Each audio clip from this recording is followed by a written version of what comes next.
Welcome everybody, good afternoon.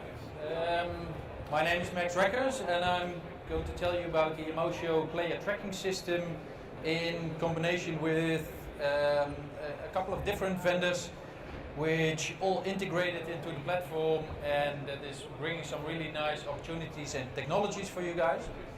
So first let's start on where I'm coming from. So I have a little bit of background in football as a data analyst, a video analyst, starting in 2007 with football club AZ and up until Manchester United, ending in 2016, and currently working for Ajax and the Stadium Amsterdam Arena,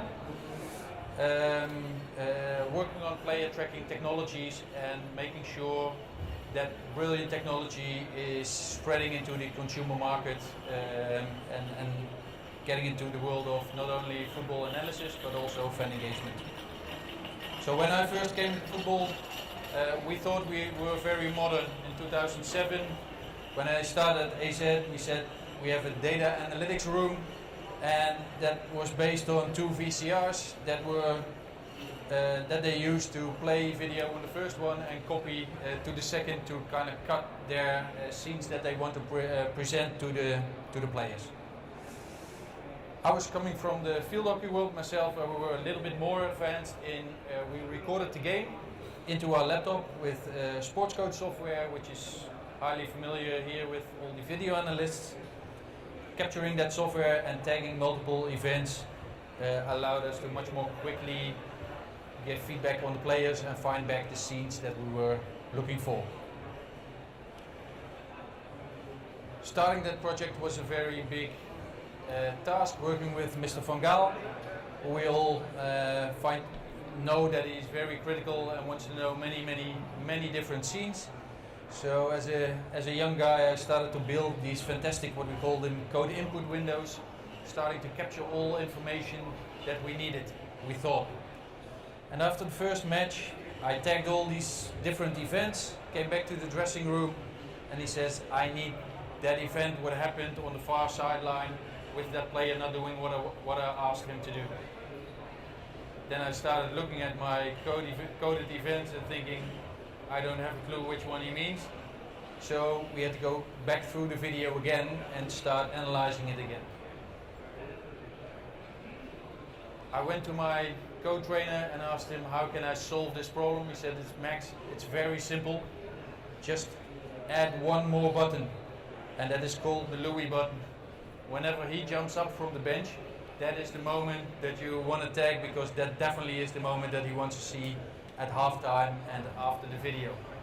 So having this great vision on tagging events is fantastic, but in the end, it's about what is the purpose of your analysis needs, both short-term and long-term.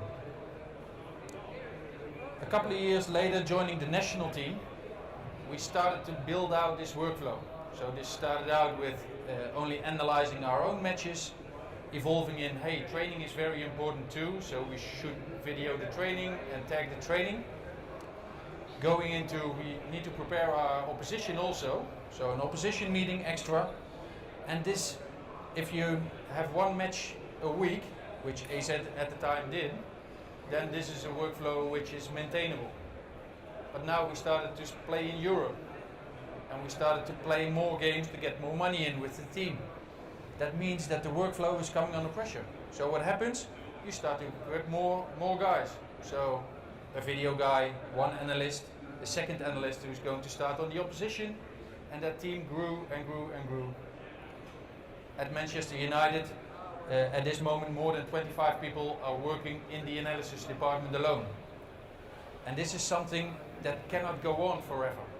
We need to use the automated processes more intelligently start to gather and use the data. Because time-wise, this workflow is also under pressure. Where we used to have 4 to 5 days between a game, it's now, if we're lucky, it's 2.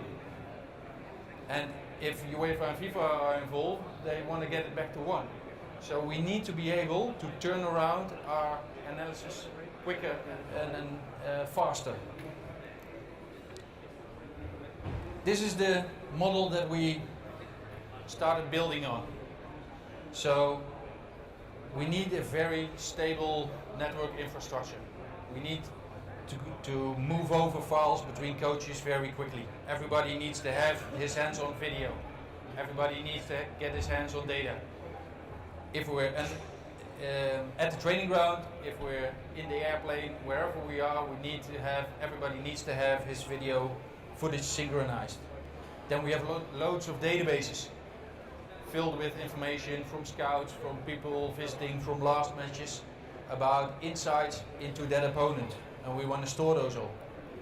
We need a video layer where we can have not only one broadcast video of the match, but also more and more different angles coming in. More and more event data is collected. You know, the partners like Opta, Ortec or Stats that all provide different annotated videos. We all need to have those synchronized to the same video sources. Then today we're going to elaborate a bit more on two-dimensional tracking data. If we want to know where our players are on the pitch and we want to do more advanced calculations on how they move and how they operate together, how can we collect that and again link that to the layers below? Because that is giving us another layer of information. And then annotation, which we all know from television. We want to place a circle around the player. We want to track him while he's in a video. It's all fantastic software. The problem is time. We need loads and loads of time to prepare those videos and to cut those scenes and make them right. 2D plus, so multiple video angles are coming in. 3, 4, 5, 6 angles, and the broadcast is starting to share more and more. And in the end, we all know FIFA is going into that 3D world where the players beneath my age, they don't think anymore in 2D flat video. They want to experience situations from their eye point, and we need to go with that. So about that tracking data, we all know multiple ways of achieving the same. So GPS is one which has been around for ages and will be around for a very long time. I give my player a sensor. That sensor is getting his positional data from a satellite, and after a training we press print and give the player a report on how many kilometers he ran and how many high distance meters he ran. The second one, optical tracking. Nowadays we can also do that from video cameras, which are aimed at a specific part of the pitch, and by determining the background we can start to track who a player is. An operator is sitting and identifying which player is which. And the third one, RFID tracking. Not been around that long, about 10 years now, and that is, we give that player a sensor which is communicating to local base stations around the field and gives you a very accurate local position, not depending on satellites which are about 50,000 kilometers away from Earth. So if you want to make a decision, it is very important that you understand what the benefits and disadvantages for every system are. So if we go back to GPS, GPS is fantastic for in a car, where up to 10 meters accurately it can tell me when to turn and what to do. But every algorithm within GPS is based on linear movement. It's based on a car, and the car won't zigzag that easily. It will go in a straight line. But player movement is 360 degrees around and will go every different turn. So the question is, how accurate will we be able to use that technology? As long as we use it for distance, it's fine. And if it's 10.3 kilometers or 10.5, nobody will really care. But thinking ahead, what we wanted to do was automate more processes, bring stuff together. And there you will see that if you start to overlay, for example, GPS data on video, that will not give you what you are looking for. And what you will start to see is that GPS will go everywhere and once in a while return to the position where it should be. Optical tracking is the most used for tactical data at the moment. Tactical analysis, I mean. So those 3 video cameras are aimed all at a different part of the pitch, and with help of the operator it can identify who is who. The problem there is obviously the operator. If he makes a mistake and identifies the wrong person, then the wrong person gets added into all this data. If we start to make decisions based on data, but we decide on the wrong player, you can only do that once. If that happens to you, no player will ever believe you again. So you have to make sure that your data is accurate. And this both has that manual component in there, and secondly, it has a very large post-process in there where they go over frame by frame to find out which, if every scene is right. The problem with that is it takes up to 24 hours to get back your video file. In practice, mostly we don't have that time.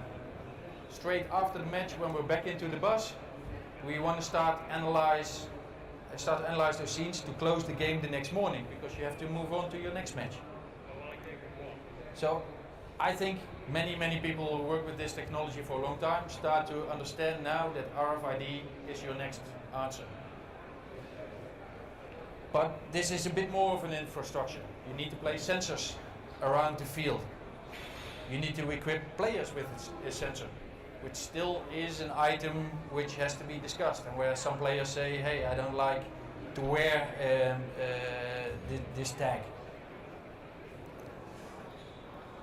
And one further for us, we want to bring back that staff from 25 players to a couple of highly skilled ones who can interpret the data. So we don't want to spend our resources on collecting the information, we want to spend our resources on analyzing the information.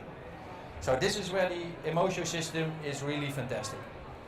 So those sensors around the field, they are mounted once by an installation company and never touch them again.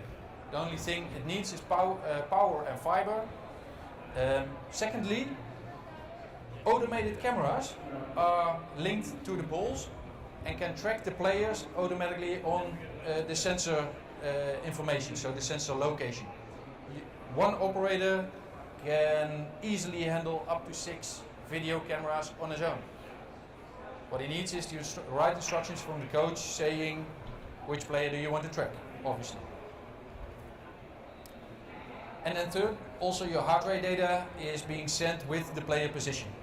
So you have a lot of extra biometric information. That all comes together in one analysis room, which is fantastic. Make it close to your pitch, and with your coach together you can start to collect information, set alerts, for example, set targets for players, where during a training session you don't want them to go over a certain load. You just put in a parameter and it notifies you when that player reaches that point.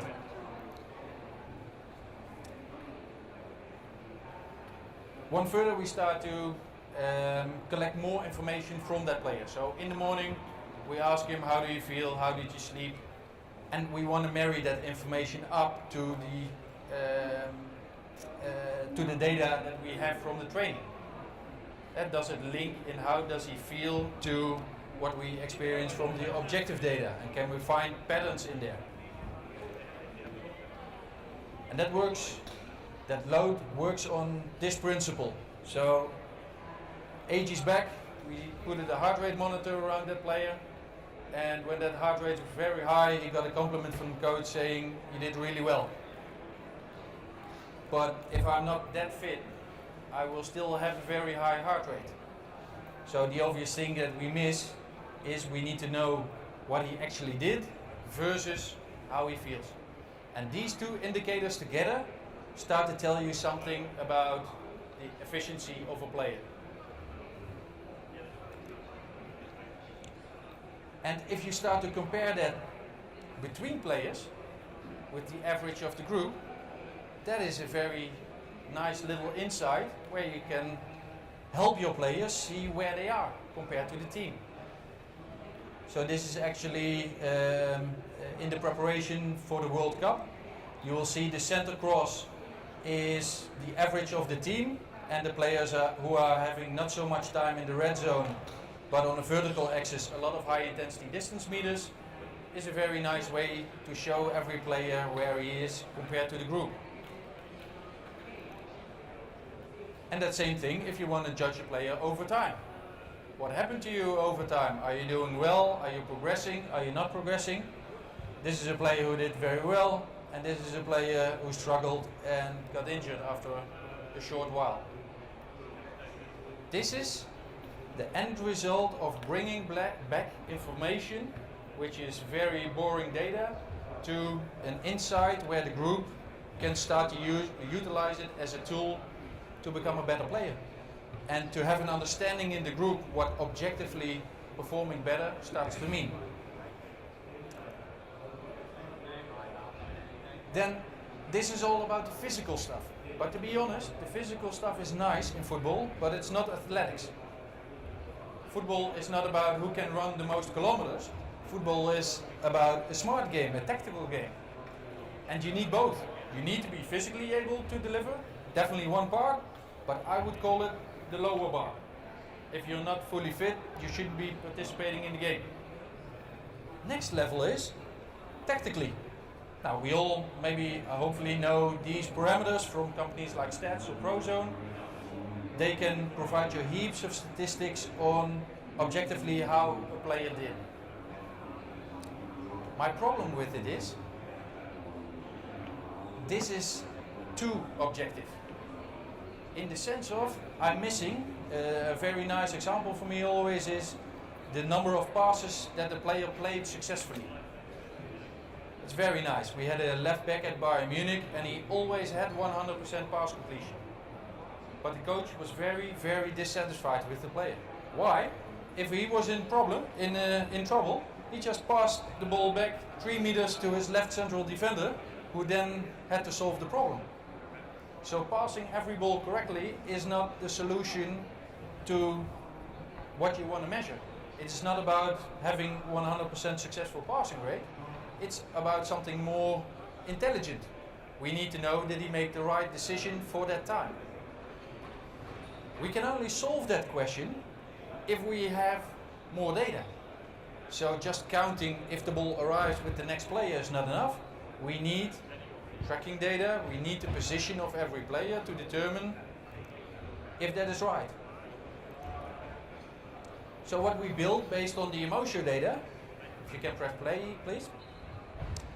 So this is a view of the Inmotio system, and what you will see is the green light are the options for the player. So the yellow light is when a player has the ball, and the green light is which players are an option. And I think you guys start to understand now that if we add this intelligence to that passing algorithm, we can start to build data on which player made the right decision. And even you can see here that the ball is moved in 3D, and this was unfortunately on the post. But the level of data analysis you can do by combining tracking data with event data is helping you much closer to the language of the coach. So the coach is not talking about 100% pass completion, but he's talking about making the right decisions. And this type of data helps us with that. Having all that data together is nice, but is getting a very hard task to manage. And here we brought in our help from our Microsoft friends, getting all this data into one central location and marrying it up for us. And the trend that you will see in the IT world, which is not a world very much available in soccer, is that with less skills, Microsoft already has all these building blocks ready for you. You don't have to do the hard stuff yourself. You don't have to pre-invest yourself. In the past, we needed to buy servers of 50,000 to 100,000 euros before we could start doing anything. At this moment, we started out with the team with a budget of 10 euros per month. That was our first database. And from that we started to grow.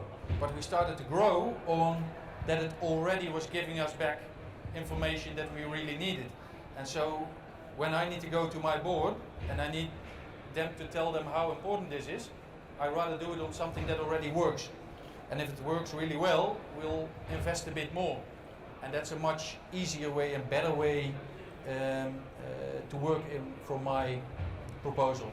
And these Microsoft guys are starting to do more and more clever things in when building neural networks, for example, when players get injured, or which are algorithms that can help us further make right decisions. Then where does this end? Does it end here if you press play?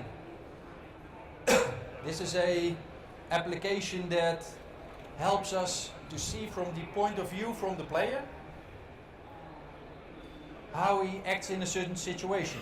And so with all this tracking data which comes from the Inmotio system, we can simulate the eye point of the player and put him back into situations where you want to learn something from his point of view.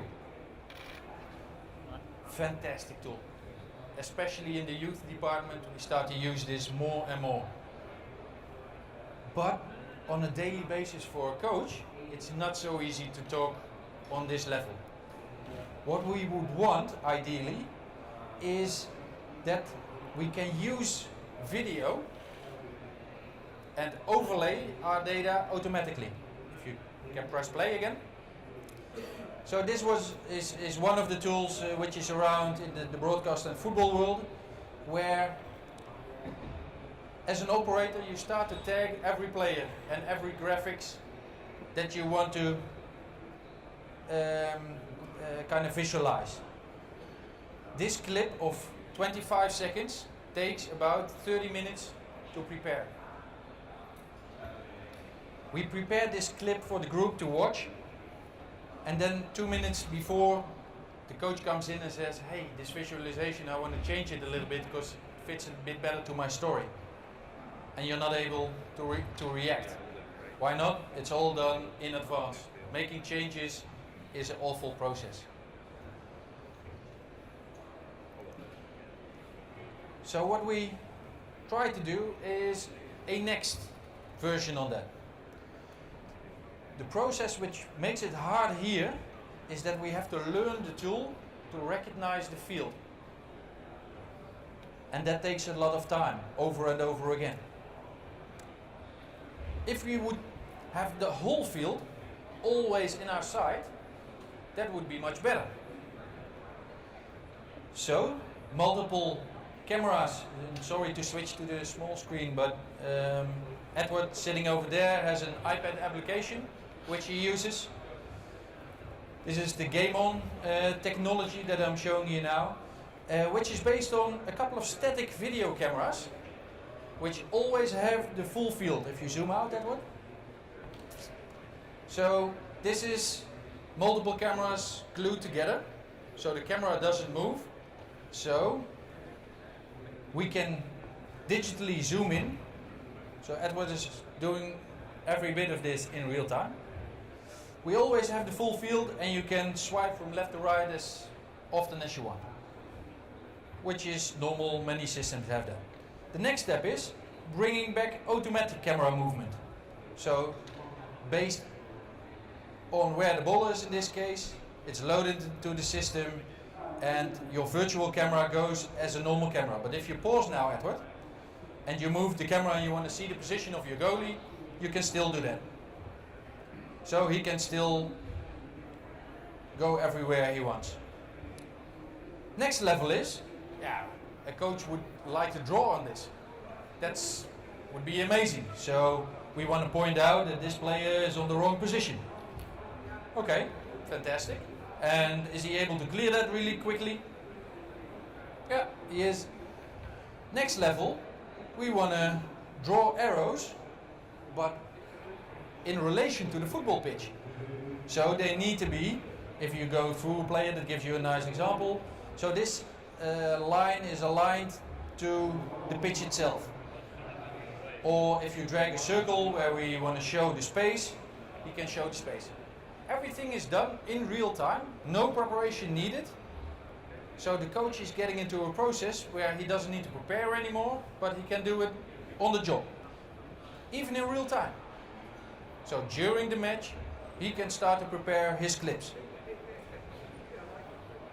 One level further is bring that tracking data in. We have that fantastic precise tracking system, so we know the position of every player. So Edward now ticked a couple of the players and you can see that the data is following automatically. If we can start to do that, what's the purpose of that? It's not about the circle, but obviously it's about the lines. So he taps the multiple people and automatically the distance is calculated between those people. Between those players, sorry. Why is the distance so important to us? Our tactical models tell us what the maximum distance between players should be in different situations. So what we try to teach the players is what that distance means. And you can only get them that feeling if they can experience and visualize it themselves.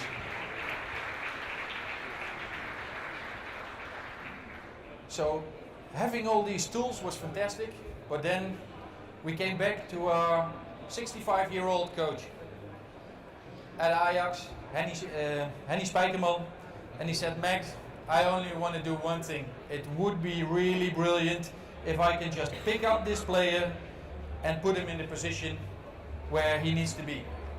And also that feature is available. As you can see, Edward is moving now different players to a new position. And what we start to experience is a very different level of coaching feedback to players. The 2017 level of feedback, where the coach is in charge, not the analyst, not all the smart tech people around it, brought back to a very simple technology on an iPad, which everybody can use. Well, on coaching level, this is awesome.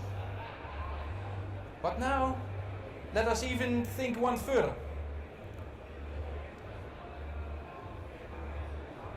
How cool would it be if we can have people in their living rooms have that same experience? So we now have that high quality video and we know the position of every player.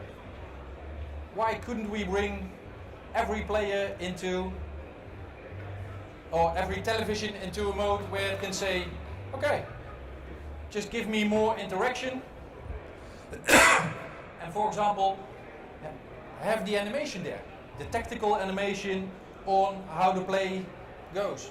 Go into 3D and have somebody at home understand more about all the tactics that we now have available on analysis level. And obviously we have all this data so we can share it.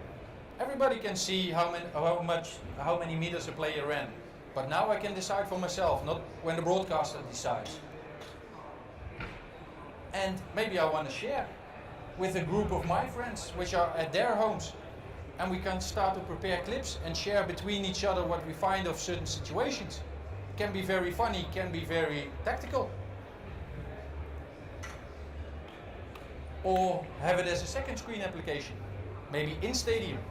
Maybe at home. I want to see, I'm sitting at FC Barcelona and I'm sitting 25 meters from the sideline. I want to see what happened on the other side. We now have the technology there to push this video in real time to want as many spectators as we want. With the different technologies of Microsoft and TNO, we now have the capability to multicast to a group as big as we want.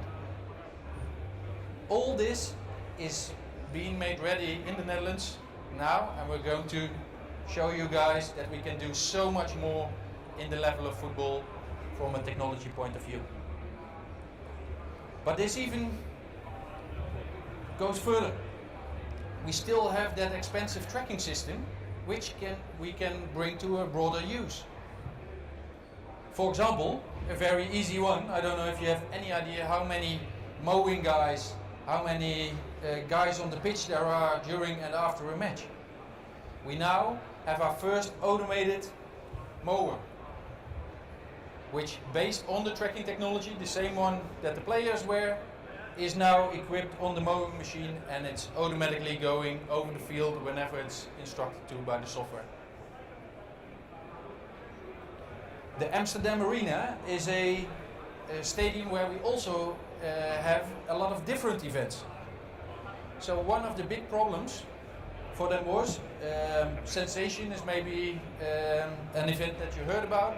Sensation, we have about 60,000 people in the center, in the grass of the stadium. And we have all these first aid people walking around, but no clue what really happens. So what we did now is during those events, those first aid people, they wear the vest like the players wear. And that helps them. At the central location, there's a much more higher equipped first aid guy who can now automatically zoom in and be tracked with that same data. And he can decide and look from a distance and give medical advice and can see the situation and knows what to do in advance before the guy comes back. Same with the police. And the last one, which I love, the one in collaboration with Philips. Philips has those very high quality light bulbs, and they can move incredibly fast. Those are now linked to the tracking system also. So not only we can track them and send the video camera to it, but also in case of emergency we can send lights. From a commercial point of view, we can now automatically start to track objects. So for example, we have flying balloons going through the arena and really fast flying objects, which we can now automatically track by the lighting system.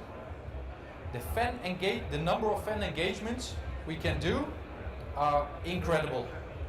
And it only starts by one very simple technology, which is called the Inmotio System. Thank you. That was what I wanted to share with you today.